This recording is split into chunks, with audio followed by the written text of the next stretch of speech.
Os invito a abrir vuestra Biblia en el Evangelio de Lucas, capítulo 17.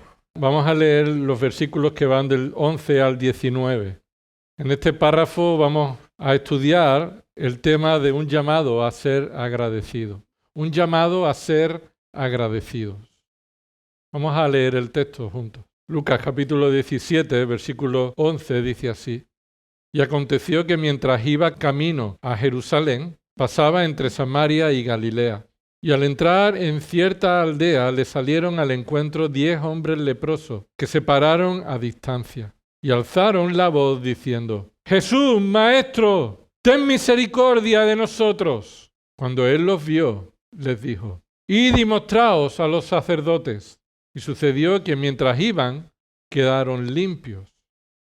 Entonces uno de ellos, al ver que había sido sanado, se volvió glorificando a Dios en alta voz y cayó sobre su rostro a los pies de Jesús, dándole gracias. Y este era samaritano. Respondiendo Jesús dijo: ¿No fueron 10 los que quedaron limpios? ¿Y los otros 9? ¿Dónde están? No hubo ninguno que regresara a dar gloria a Dios, excepto este extranjero. Y le dijo: Levántate y vete, tu fe te ha sanado. Dios no ha sido creado para el hombre. Dios no ha sido creado y no existe para nosotros, sino que el hombre ha sido creado para Dios. Si empezamos por esto y estamos de acuerdo, entonces empezamos por una buena base. Porque el engaño en muchas ocasiones de hombres burladores, incluso de cristianos, y muchos que rechazan el Evangelio, es el siguiente: Dios es el fruto de una invención del hombre, motivado por su necesidad de un ser superior o algo a quien adorar. Así que mucha gente inconversa y aún cristianos están engañados y pronunciando esta mentira, que Dios es inventado por el hombre para nuestra necesidad. Incluso cristianos, sin darse cuenta, sin llegar a pensar esa barbaridad, actúan así, responden así en su vida. Piensan que Dios está para ser nuestro siervo, para nuestras necesidades. Y toman textos sacados de contexto para desviar a muchos y por tanto desanimarlos cuando ven que Dios, en lugar de traerles todo lo que ellos quieren, Dios permite sufrimiento en sus vidas. Y muchos dicen que están pecando si ellos sufren, que el sufrimiento en su vida es causa de algún pecado en su vida. Porque si ellos fueran justos y obedientes a Dios, Dios los trataría como se trata a un hijo de un rey, con todas las cosas que merece un hijo de un rey. Pero esto es mentira, esto es un engaño. No solamente de personas que enseñan este engaño, sino, hermanos, en ocasiones de nuestra propia mente. En nuestra propia mente. Sin llegar a pronunciar esa frase, nosotros pensamos y esperamos de Dios todo lo bueno. Y cuando lo malo viene, no llegamos a encajarlo bien siempre, ¿verdad? Así que la Biblia nos enseña que Dios no ha sido creado para el hombre, Dios es eterno, sino que el hombre ha sido creado para Dios. Y no porque Dios lo necesite, sino porque fue su voluntad soberana. Así que vamos a ver en este pasaje 2 verdades a la luz de 2 errores que se dicen muy comúnmente acerca de esto. Empecemos por el primer error que hoy en día se cree. Este es el primer error: pensar que Dios nos debe algo. Pensar que Dios nos debe algo. Esto está generado por ese error de pensar que Dios está hecho para el hombre. Pensamos que Dios nos debe algo. Lo cierto es que el hombre ha sido creado para Dios, pero nosotros en muchas ocasiones pensamos que Dios nos debe algo. Dios es el creador, nosotros su creación, y por tanto Dios no nos debe nada. Escucha, hermano, Dios no nos debe nada. Eso es lo que pensaba Satanás. Y vamos a ver este punto fuera de este texto. Después volveremos al texto, pero te invito a que venga conmigo a Job, capítulo 1. Encontramos que este es el engaño que Satanás está pronunciando, está distribuyendo. Este es el engaño que él cree y este es el engaño que él pronuncia y promueve. Pensar que Dios nos debe algo es la mentira que Satanás está promoviendo, de que Dios merece ser adorado solo por las cosas buenas que nos da y no por quién es Él. Eso es lo que Satanás está diciendo. Mira el capítulo 1, versículo 9. Respondiendo Satanás a Jehová, dijo: ¿acaso teme Job a Dios en balde? Es decir, Satanás está diciendo que Job teme a Dios de manera interesada, por una razón. ¿Y cuál es la razón? Continúa diciendo versículo 10. ¿No le ha cercado alrededor a él y a su casa y a todo lo que tiene? Al trabajo de sus manos has dado bendición. Por tanto, sus bienes han aumentado sobre la tierra. Versículo 11. Pero extiende ahora tu mano y toca todo lo que tiene, y verás si no blasfema contra ti en tu misma presencia. ¿Qué está diciendo aquí Satanás? Él está promoviendo este engaño, esta mentira, que el hombre en su condición caída no necesita que Satanás venga a decírselo. Nosotros en nuestra condición caída, pecaminosa, tenemos esta misma manera de pensar, movido por el pecado del egoísmo, la avaricia. Dice ahí, ¿acaso teme Job a Dios de balde? Ese es un error. Pensar que nuestro temor a Dios viene dado por el bien que recibamos de Él. De tal manera que cuando vienen a nuestras vidas momentos y sufrimientos, entonces responderemos con queja, responderemos con blasfemia, responderemos con una actitud fuera del agradecimiento de Dios. Entonces comenzamos a rebelarnos, de tal manera que dejamos de reunirnos, de tal manera que dejamos de leer la palabra, de tal manera que dejamos de orar, de tal manera que nos desanimamos. ¿Por qué? Porque algo malo nos ha pasado cuando esperábamos que si Dios es nuestro Salvador, nuestro Dios, todas las cosas van a ir bien.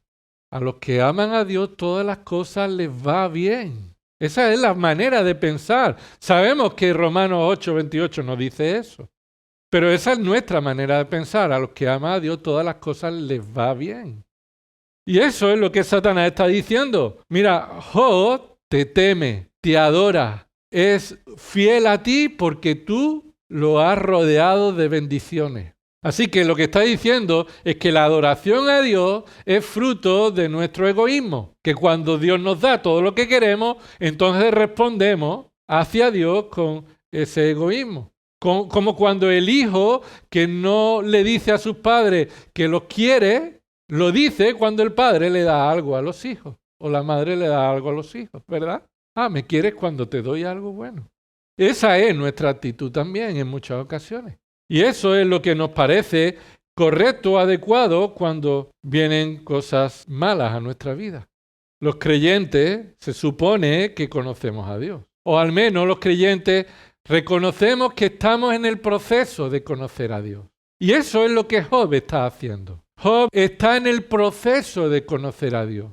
Y en ese proceso de conocer a Dios incluye que cuando Dios le trae sufrimiento, Job no llega a encajar todo. No llega a entender todos los propósitos de Dios. Y quiere entenderlo perfectamente.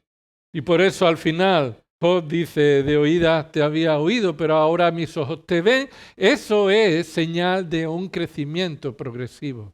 Un conocimiento de Dios mayor que el que antes tenía. Pero dice ahí Satanás, verás si no blasfema contra ti. Satanás no tienta a Dios. Dios no puede ser tentado por el mal, ni él tienta a nadie. Sino que es Dios quien tiene la iniciativa de hablar con Satanás y decirle, ¿has considerado a mi siervo Job? Satanás dice que Dios merece ser adorado. ¿Por qué? Por las cosas que él da buenas, no por su condición.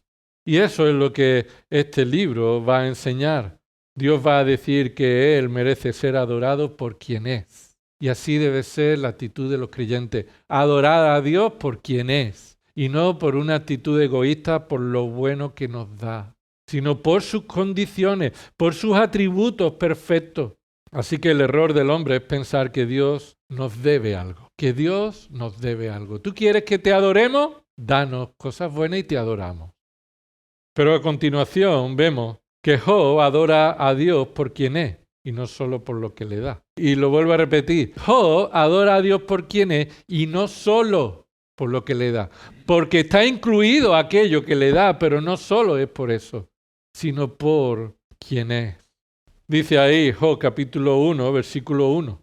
Hubo un hombre en la tierra de Uz llamado Job, y era aquel hombre intachable, recto, temeroso de Dios y apartado del mal.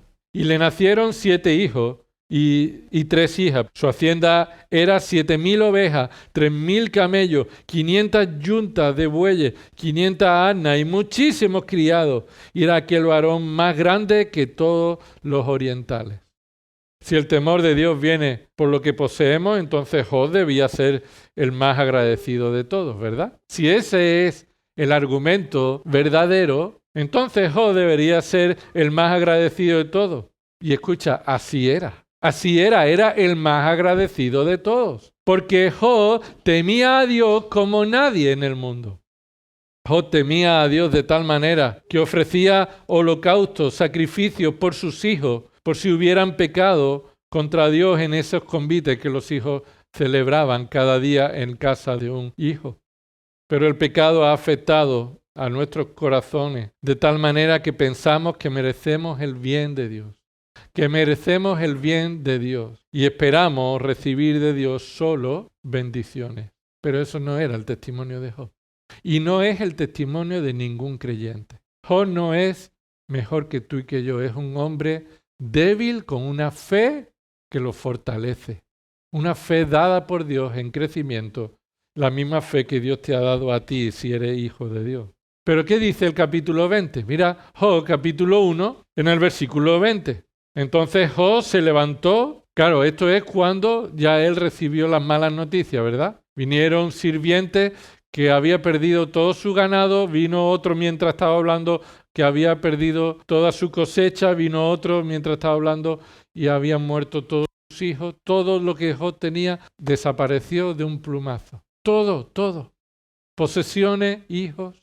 Y se dice que no hay mayor dolor que un padre que pierde a un hijo, algo que no es natural, algo que ni siquiera hay una palabra para describirlo. Job lo perdió todo. Y Job se levantó, dice ahí, observa ahí, Job se levantó, rasgó su manto, rasuró su cabeza y se postró en tierra. ¿Y qué dice? Y adoró. Esta es la actitud de un creyente, con una fe que Dios le capacita para responder con adoración cuando las cosas malas vienen. Si Job respondió así por medio de la fe, no hay ninguna excusa para nosotros que por cualquier elemento mucho más pequeño que perder toda la familia y todo lo que tenemos, en ocasiones perdemos nuestra actitud de adoración. O al menos viene un sufrimiento en nuestra mente. Y es un error pensar que Dios nos debe algo, porque Job adoró diciendo algo. Mira lo que dice Job.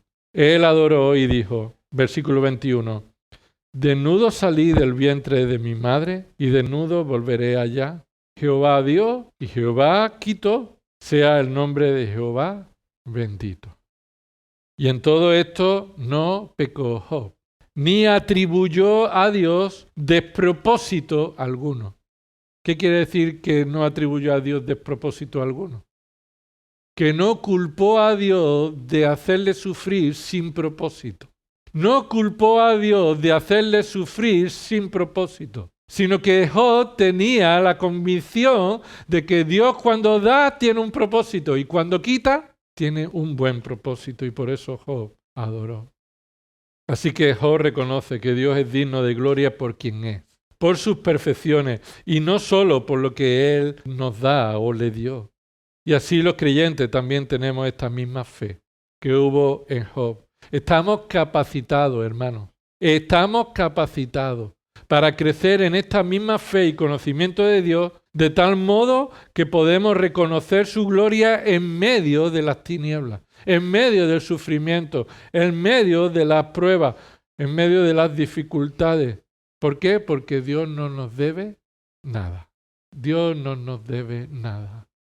Y cuando Job perdió a sus hijos, sus posesiones, sufrió la enfermedad, porque fue lo siguiente. Cuando Satanás vio que no le había funcionado su estrategia, dijo, bueno, tócale a él. Es tan egoísta este hombre que no te va a negar mientras él no esté sufriendo. Tócale a él. Y Dios le puso límite, dice, tócalo, pero no le quite la vida, porque Dios es quien pone el límite a todos, incluso a Satanás.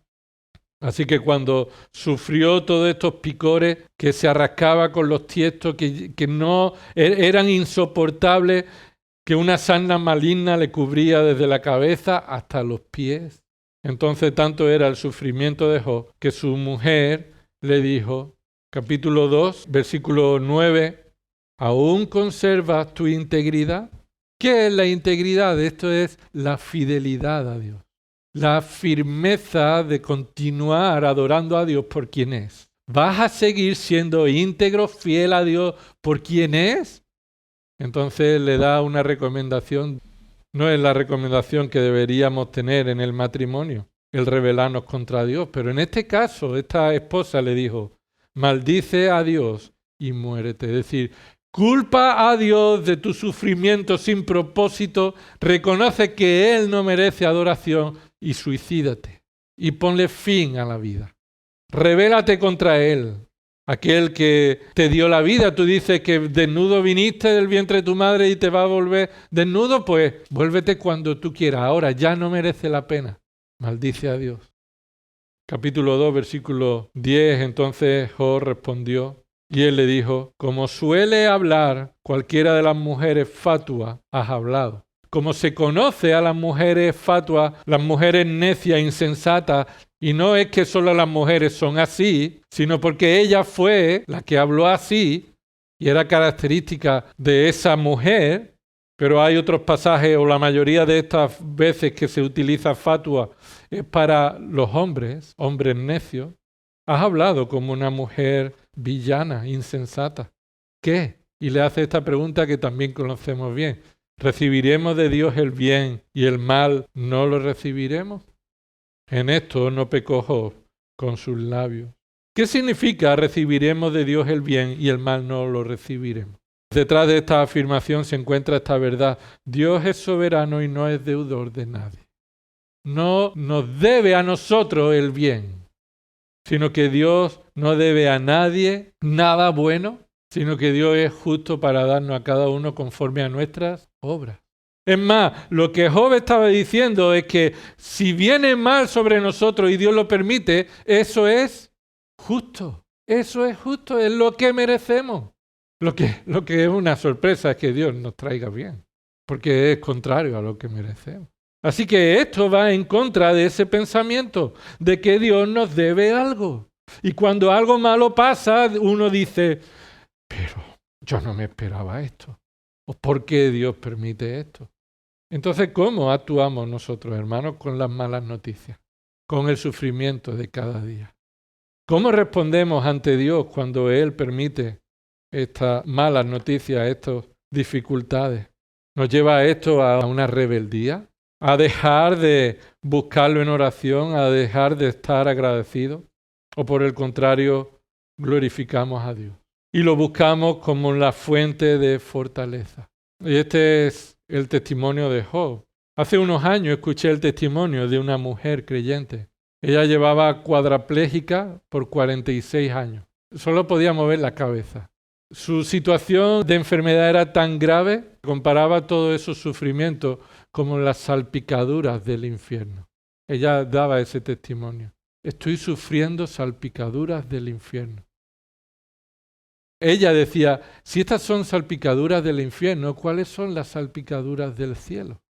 Y ella pensaba que las salpicaduras del cielo son las cosas buenas que Dios traía. Y las cosas malas eran salpicaduras del infierno. El testimonio de esta mujer en base a la palabra de Dios y cómo el Señor la fortaleció en este proceso de conocer mejor a Dios en medio del sufrimiento. En el testimonio ella reconoció que esas salpicaduras del cielo no se corresponden con los momentos felices de su vida, sino que las salpicaduras del cielo las comparó con la fortaleza, el gozo y la provisión de Dios en medio de las situaciones dolorosas. Las salpicaduras del cielo ella las consideraba como el gozo, la salvación y la confianza que Dios nos da en medio del sufrimiento. Ahí es cuando nosotros podemos ver con mayor claridad la gloria de Dios en nuestras vidas.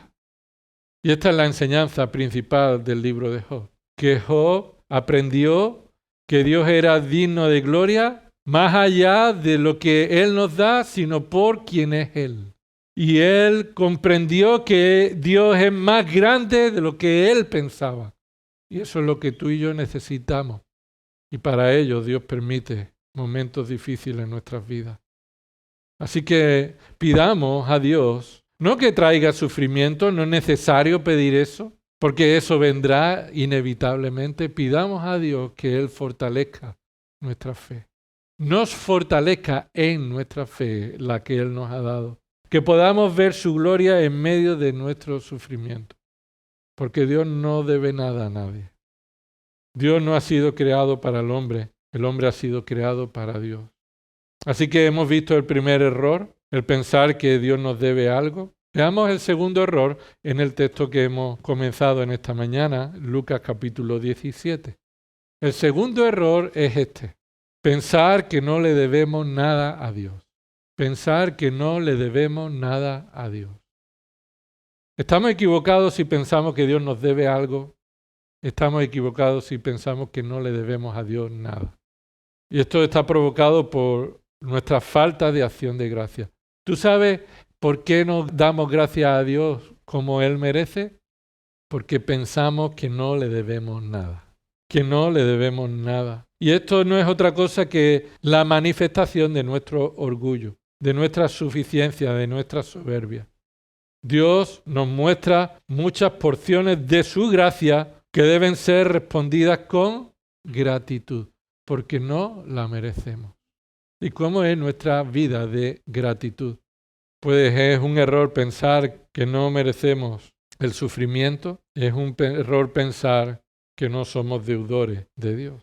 Y esa es la enseñanza principal de algo que sucedió aquí antes de llegar Jesús a Jerusalén para morir en la cruz. En ese camino hacia Jerusalén, en esa última Pascua que Él celebraría con sus discípulos, enfrentaría la muerte. Durante ese camino encontramos este texto, Lucas capítulo 17. Esta escena aparece solamente en Lucas, no aparece en otros evangelios. Y lo que nos muestra aquí es una confrontación a todos aquellos que piensan que no le deben nada a Dios. Este texto confronta a todas las personas que piensan que no le deben nada a Dios y por eso no agradecen a Dios por lo que Dios les da. Dice el versículo 11, yendo Jesús a Jerusalén pasaba entre Samaria y Galilea. Es decir, va Jesús, pero no te olvides, Jesús va acompañado de sus discípulos. Y son los que van a aprender en primer lugar esta lección, esta enseñanza. Porque Jesús cuando hace las preguntas del final del texto, no solamente es al leproso que volvió, sino a los que están alrededor suya, especialmente sus discípulos. Poco antes Jesús había sido rechazado en una aldea de Samaria, en el capítulo 9, versículos 52 al 56. Así que posiblemente todos esperarían que Jesús respondiera ante los samaritanos negativamente, porque Jesús había sido rechazado. Pero vamos a ver aquí 10 características acerca de nuestra actitud de agradecimiento a Dios por todo lo que Él nos da y por todo lo que Él es para nosotros. 10 características. En primer lugar, para ser agradecidos delante de Dios, debemos recordar nuestra necesidad. Debemos recordar nuestra necesidad. Y digo recordar porque se nos olvida nuestra condición. Pero a estos leprosos no se les olvidaba, ¿verdad? Pero ellos lo tenían presente, pero a nosotros se nos olvida. La lepra era una enfermedad que abarcaba una variedad de dolencias de la piel. Algunos eran contagiosas y otras no. Algunas veces se trataba de una enfermedad transitoria que podía curarse, pero que en otras ocasiones, o la mayoría de las veces, eran enfermedades crónicas que desembocaban en la muerte. Los síntomas de la lepra eran muy variados.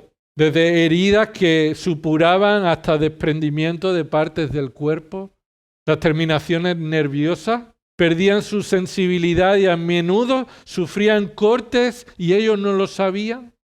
Entonces esos cortes se infectaban y ellos no veían la gravedad. Todo eso empeoraba y afectaba gravemente a la salud. Además de las consecuencias físicas de la lepra, había otras consecuencias. Por ejemplo, la consecuencia social, ¿verdad? En el capítulo 13 y 14 de Levítico, la ley de Dios establecía lo que había que hacer en los casos de lepra. Estas personas eran expulsadas de las ciudades, expulsadas de la población y debían vivir con otros leprosos. Estos se juntaban para ayudarse unos a otros porque eran los únicos que podían vivir juntos. Consecuencia económica, ¿por qué? Porque su trabajo se acabó, tenían que vivir de la ayuda, de la misericordia de las personas, vivían de lo que podían recoger, de los desperdicios, mendigaban para poder sobrevivir. Pero también la palabra de Dios en ocasiones nos muestra que la lepra es un símbolo de las consecuencias espirituales, del pecado espiritual. Trata a la lepra como el efecto de haber realizado algún pecado. Recuerda que Miriam, la hermana de Moisés, se rebeló contra Moisés y empujó a su hermano Aarón y los dos fueron y le dijeron, ¿qué pasa? ¿Que Dios habla nada más que por tu boca cuando tú eres el pequeño? Entonces Dios castigó a Miriam con lepra. Y eso era en ocasiones señal de pecado, así que los hombres que tenían lepra en ocasión eran acusados de los peores pecadores. Pero la lepra también en ocasiones es señal del pecado del corazón del hombre. Ahora, ¿qué hicieron estos 10 leprosos? Ellos eran reconocedores de su necesidad, pero en esa situación buscaron a Dios en medio de su necesidad. Y eso es lo segundo que debemos hacer. Después de recordar nuestra necesidad, debemos buscar a Dios en medio de ella. Dice el versículo 12. Y al entrar en una aldea le salieron al encuentro. Esto significa que habían sabido de Jesús. Esto habla de la iniciativa de estos leprosos, que al escuchar que Jesús estaba en esa aldea, ellos entonces buscaron a Jesús. De no estar queriendo solucionar nuestros problemas por nuestra cuenta, ahora buscamos a el único que puede solucionar nuestros problemas. Normalmente los leprosos deben ir con una campanita, ir chillando, leproso, leproso, leproso, para avisar que nadie sano se pueda acercar, para evitar que todos se puedan alejar y nadie se contamine. Pero Jesús está entrando, al entrar en la aldea, le salieron al encuentro. Es decir, en este caso, parece que ellos hicieron una encerrona. Ellos evitaron gritar leprosos, sino que se acercaron y se acercaron un poco más de lo habitual. Pero no tan cerca porque ellos tuvieron que gritar y ellos tuvieron que clamar. Observa ahí la tercera actitud que debe haber en nosotros. No solamente debemos buscar a Dios y tenemos que clamar a Dios. Tenemos que clamar a Él. Salieron al encuentro, versículo 12, dice, los cuales se pararon de lejos y alzaron la voz. ¿Qué significa esto? Esto significa que al menos respetaron cierta distancia, pero estuvieron dispuestos a clamar a Él, a reconocerle a Él. No les importó si otras personas le acusaban de estar intentando entrar en la aldea, de incumplir las normas, sino que ellos estaban tan desesperados que clamaron a Dios en su necesidad. Reconocieron su necesidad, buscaron a Dios en su necesidad, clamaron en su necesidad. Seguro que hasta en muchas ocasiones tú te has visto de esta manera, una manera desesperada, clamando a Dios. Hasta aquí he podido llegar porque yo me considero, cualquiera de nosotros podría decir, me considero como alguien que ha clamado a Dios, que ha clamado a Dios. Me he encontrado abatido. He buscado a Dios, he clamado a Él con angustia. He reconocido que solo Él me puede ayudar. A veces he pensado que Dios estaba lejos de mí y por eso he clamado por si Él se hubiera alejado de mí, por si Él me hubiera abandonado. Pero la cuarta realidad que vemos aquí para ser agradecidos delante de Dios es que clamamos a Él reconociendo que necesitamos misericordia. Debemos reconocer la misericordia de Dios en nuestra necesidad. ¿Cómo clamaron ellos? Versículo 13, ¿qué dice ahí? Alzaron la voz diciendo, Jesús, Maestro. Bueno, aquí hay un problema para ellos, ¿verdad? Porque Él no es solo Maestro, Él es el Señor, el Salvador. Pero ellos clamaron Jesús Maestro, pero es importante ver lo que ellos continuaron reconociendo. ¿Qué necesitaban? Ten misericordia de nosotros. Ten misericordia de nosotros. Reconocieron a Jesús como la fuente de la misericordia. Ellos habían sabido lo que era misericordia, porque todo lo que le traían alimento era por misericordia. Si la misericordia era solamente dar la necesidad al que lo necesita. Pero ellos entendieron que esto va mucho más allá. Ellos no clamaron porque Jesús los sanara como un derecho, sino como un acto de misericordia, de compasión. De nuevo, ¿qué es la misericordia? No recibir el mal que merecemos. Y ellos pensaron que ya estaban sufriendo mal y ellos clamaron con misericordia delante de Dios porque no merecían que Dios los salvara. Ellos reconocían que si estaban sufriendo no había nada injusto en eso, sino solamente te pedimos que tengas misericordia de nosotros. Y esto es lo que todo ser humano necesita, clamar a Dios por misericordia. El que no es creyente solamente puede pedir perdón a Dios por misericordia. Pero el que es creyente solo puede esperar que Dios lo bendiga, lo ayude, lo cuide por misericordia también. Dios no ayuda solamente a los hijos obedientes. Dios nos ayuda como contraprestación a nuestra obediencia, a nuestra justicia, a nuestro esfuerzo. ¿Cuántos capítulos has leído esta semana de la palabra de Dios? Entonces, cuanto más capítulos, más cuidado el Señor va a tener de ti. Eso es mentalidad pecaminosa. Eso no es bíblico. No leemos la palabra, ni buscamos al Señor en oración, ni nos reunimos para que Dios nos traiga bendiciones, sino que esas ya son las bendiciones que Dios nos da. Y las buscamos por necesidad, por deseo, o así debe ser. Entonces debes clamar al Señor por misericordia si no has creído en Cristo como tu Salvador, porque solo de Él puede venir la salvación de tus pecados, de la condenación en el infierno. Pero solo a Él también, si ya eres salvo, debes seguir clamando por misericordia, el único que puede proveerla. ¿Y cuál es la respuesta de Jesús? ¿Cuál es la respuesta de Jesús a esto? Versículo 14. Cuando Él los vio, ¿qué significa eso? Que si clamas a Dios, puedes estar seguro que Dios te escucha. Puedes estar seguro que Dios te escucha. Ten misericordia de nosotros. Y cuando Él los vio, ¿qué hizo? Tuvo misericordia de ellos, los escuchó. Los escuchó. Esto es lo que Dios hace con todos aquellos que claman a Él desesperadamente, pidiendo misericordia. Dios escucha a aquellos que le buscan en oración. De tal manera que en el capítulo 12 de Lucas, versículo 7, Él dice que tiene todos los pelos de nuestra cabeza contados. Porque Él tiene un conocimiento perfecto, completo de nosotros. Y Dios tiene cuidado de nosotros. Sí, esa es muestra de su bondad. Dios escucha nuestras oraciones. Sí, esa es muestra de su carácter perfecto. Pero Dios te escucha no porque Él te deba algo. No porque Él nos deba algo, Él nos escucha, sino porque Él tiene misericordia, nos escucha. Así que para ser agradecidos debemos reconocer en quinto lugar que Dios merece ser obedecido. Dios merece ser obedecido. Dios es aquel a quien nosotros debemos obedecer, considerar. Es ante Él a quien debemos someternos en todo lo que Él nos diga. Porque Jesús les dijo, versículo 14, id y mostraos a los sacerdotes. Una pregunta, ¿Jesús podía haberlos sanado sin que ellos fueran a los sacerdotes? Sí, perfectamente. Entonces, escucha, la sanidad no vino como respuesta a la obediencia, sino que la obediencia fue el contexto en el que Dios quiso obrar con sanidad. La obediencia de por sí ya es una bendición y eso es lo que debemos recordar en sexto lugar. Nuestra obediencia ya de por sí es una bendición. Nosotros no debemos pensar que obedeciendo seremos bendecidos.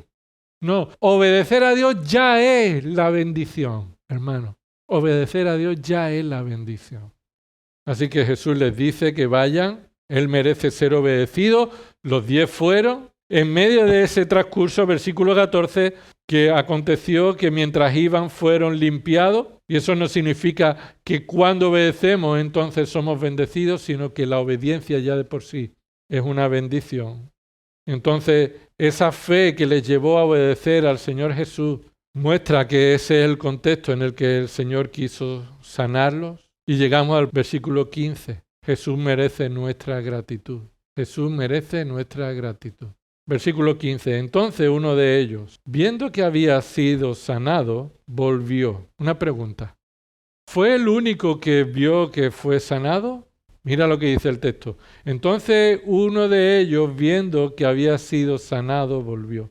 Algunos pueden decir, es que fue el único que vio que había sido sanado y por eso volvió. No, fue el único que volvió. Lo que pasa es que al estar en un relato narrativo, a veces los verbos principales están al final. ¿Pero cuál es el verbo principal? Versículo 15. Cuando uno de ellos volvió. Ese es el verbo principal. Cuando uno de ellos volvió. ¿Y por qué volvió? ¿Por qué? A causa de haber visto que él había sido sanado. Los demás habían sido sanados porque lo dice el versículo 14, que mientras ellos iban, quedaron limpios. Los 10 quedaron limpios. Así que el versículo 15 destaca la actitud de uno de ellos, que volvió glorificando a Dios a gran voz y se postró rostro en tierra a sus pies, dándole gracias. Y este era samaritano. Respondiendo Jesús dijo, ¿no son 10 los que fueron limpiados? ¿Y los nuevos? ¿Y los 9? ¿Dónde están? ¿No hubo quien volviese y diese gloria a Dios sino este extranjero? Continuamos en estos versículos viendo estas verdades que nos ayudan a ser agradecidos delante de Dios. Debes reconocer los motivos de gratitud. Versículo 15. Entonces uno de ellos, viendo que había sido sanado. Los demás reconocieron también ese motivo de gratitud, pero no respondieron. Él fue movido porque consideró esa una bendición fruto de la misericordia de Dios. Los que fueron sanados vieron esa bendición fruto de algo que Dios nos debe. Entonces no encontraron razón para volver a Jesús a agradecerle. Eso es lo que todos esperábamos, decían todos los que venían a Jesús, traían los enfermos. Todo el mundo va, ¿y por qué a nosotros no? Y ahora vamos y por el camino somos sanados. ¿Qué habrían hecho los 9 que no fueron a agradecer a Cristo? Conociendo el contexto, lo más probable es que se fueron a su casa, se fueron a la ciudad, se fueron de nuevo a la vida anterior que tenían. Habían recibido una bendición de Dios y no encontraron motivo para agradecer a Dios, sino que se volvieron a su casa. A su familia no podía estar con ellos durante mucho tiempo. Su trabajo no podían haberlo atendido. En los lugares que ellos frecuentaban no podían estar desde hace tiempo. Entonces, si Dios no le debe nada a nadie, nosotros entonces debemos ser agradecidos por cómo Él nos trata por misericordia. Y ver la misericordia de Dios en nuestro día tantas veces, hermanos, tantas veces estamos disfrutando, recibiendo la misericordia de Dios. Cada día que se nos pasa, que pensamos que esta es la condición normal de vida. Y al mundo le pasa eso. Dios muestra su bondad con este mundo, permitiéndoles que pasen otro día más. Cada día que este mundo está existiendo es muestra de la misericordia de Dios. Cada día que nos levantamos y tenemos algo que echarnos a la boca para satisfacer nuestra sed o alimento, es motivo de darle gloria a Dios, gracias a Dios. ¿Por cuántas razones hemos dado gracias a Dios si has participado de la mesa del Señor? Participar de la mesa del Señor dignamente incluye esto, la gratitud a Dios.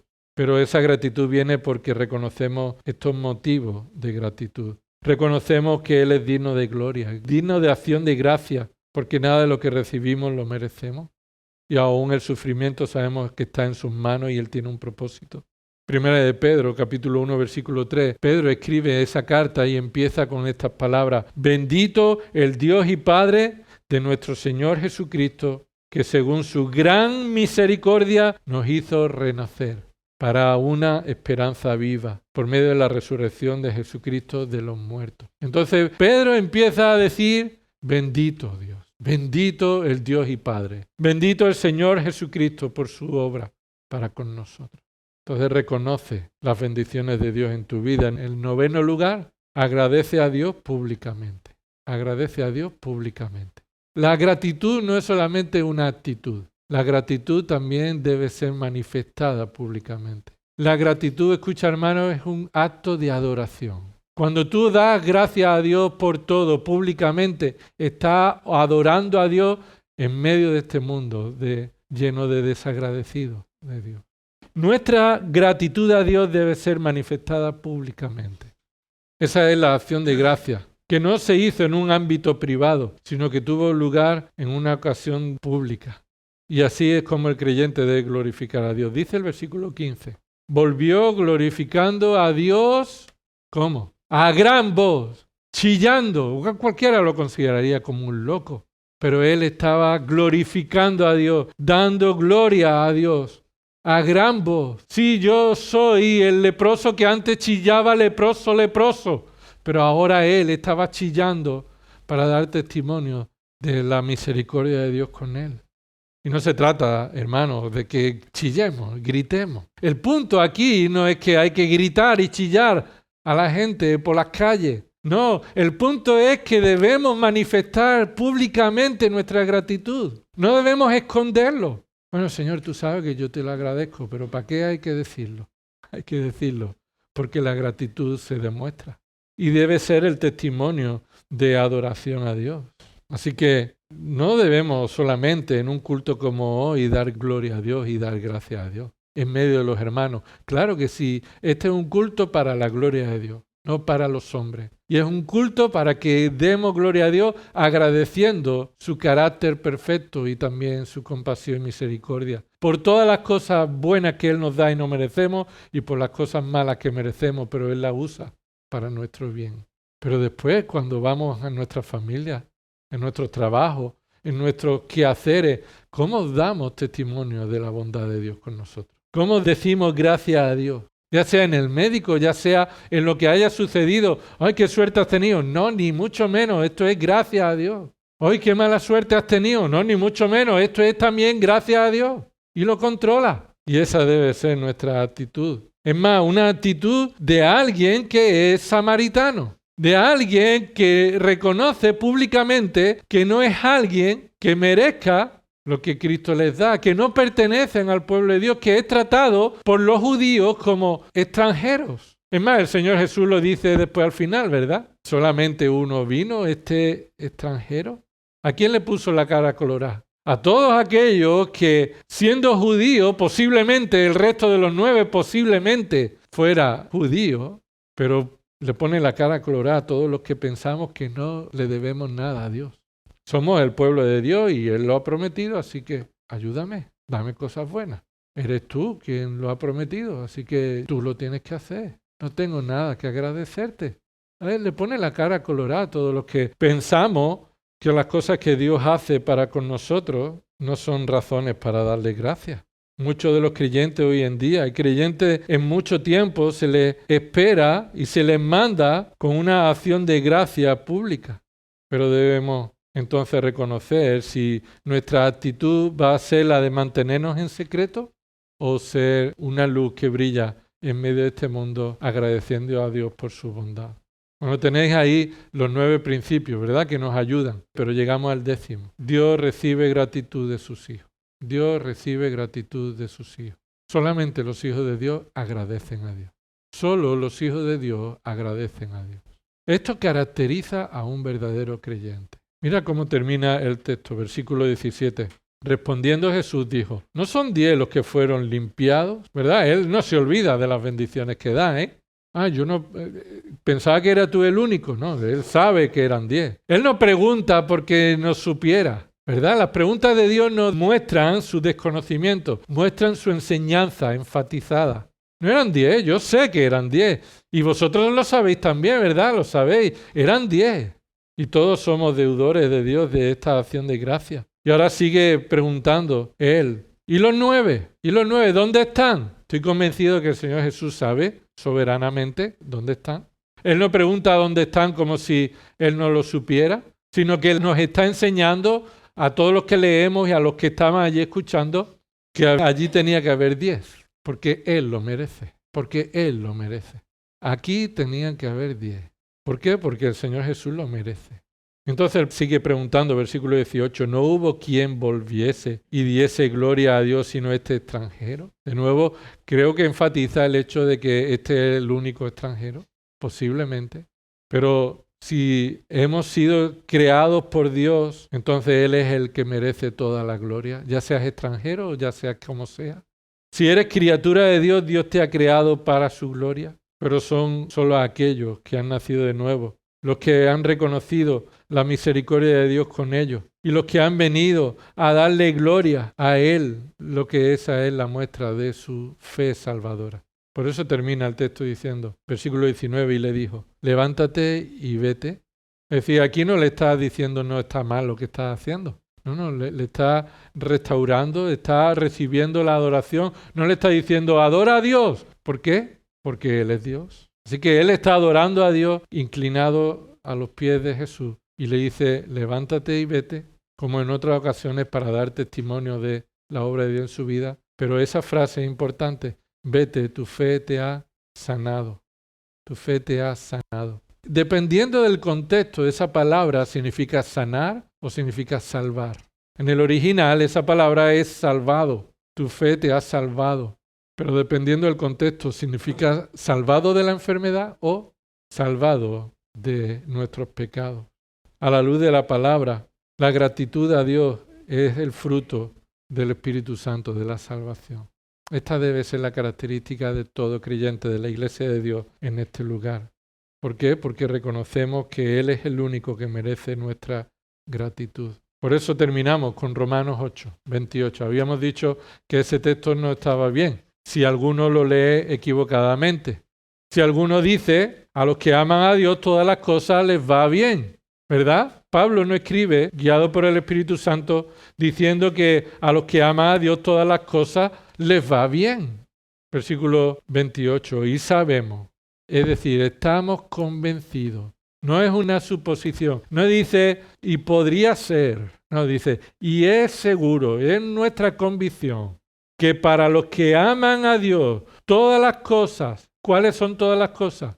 Todas, las buenas y las malas. Todas las cosas cooperan para bien, es decir, tiene el buen propósito de traer bien. Lo hemos leído en otras ocasiones. Esto es para los que son llamados conforme a su propósito. ¿Cuál es su propósito?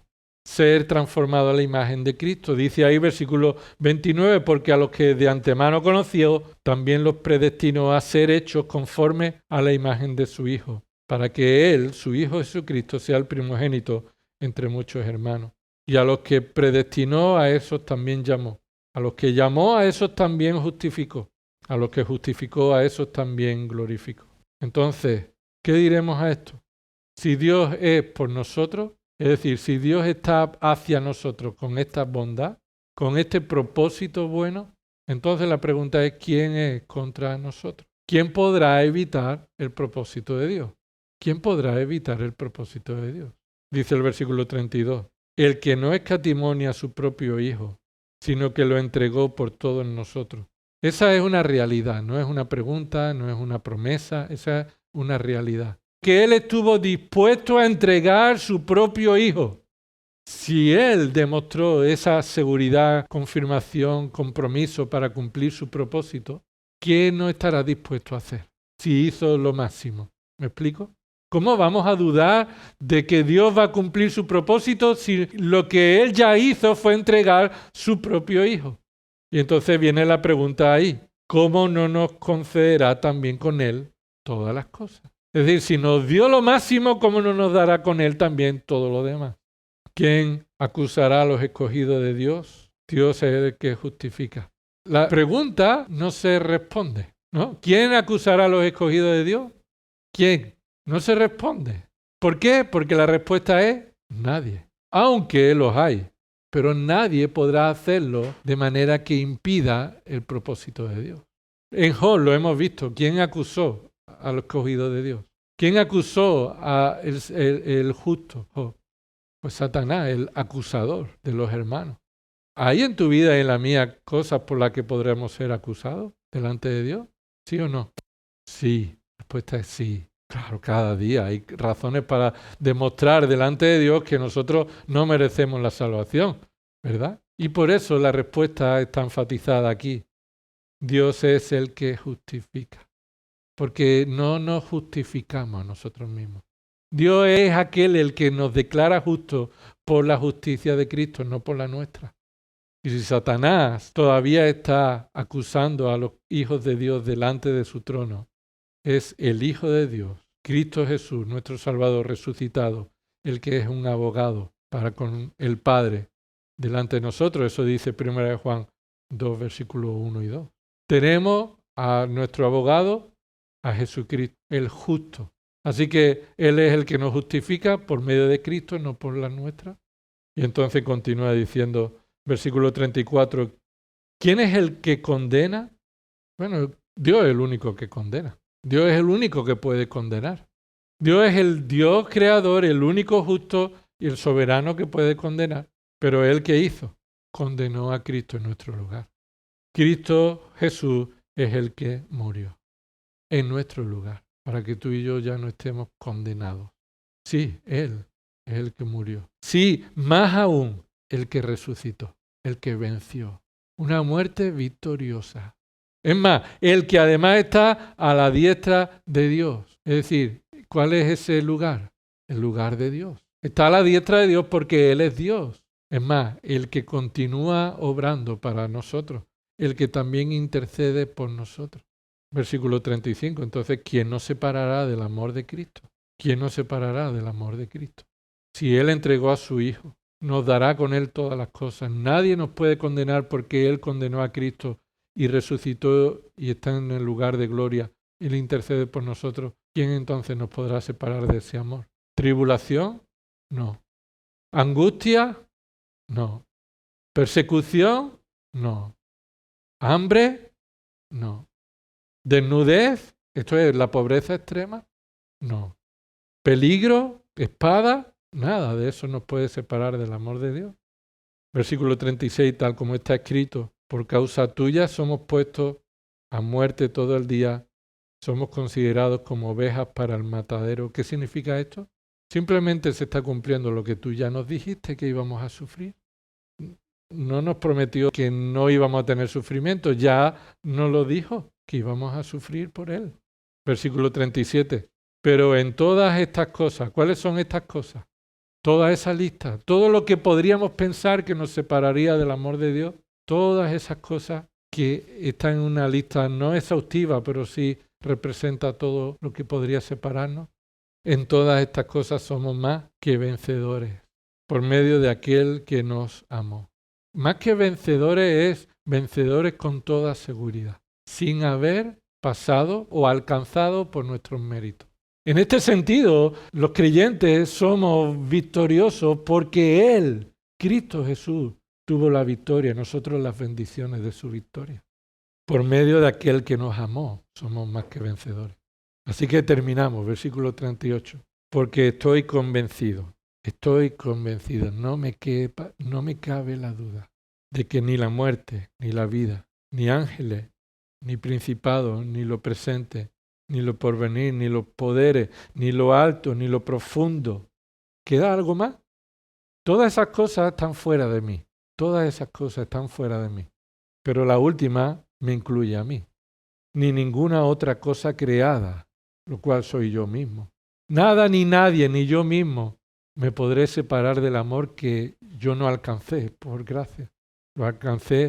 Fui alcanzado por gracia, no lo alcancé por mérito.